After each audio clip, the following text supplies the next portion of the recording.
کسی که نصف راه آدمو ول کنه حق سوال پرسیدن نداره. تنه زدنت شروع شد؟ یعنی چون نمیتونی شرایطو درک کنی؟ بابام درست همینطور منو بین غریبه ها ول کرد و رفت. پشت سرشم نگاه نکرد. من تا به امروز نتونستم اون لحظه رو فراموش کنم. هنوزم دستشو حس میکنم که سرمو نوازش میکرد. و تا امروز کاری بدتر از بابام در حقم کردی. اصلا فکر نکردی من چطور خونه برگردم.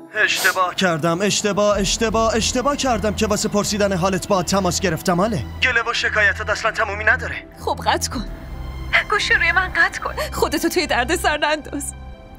گوش کن چی میگم. الو گوشی رو قطع کرد.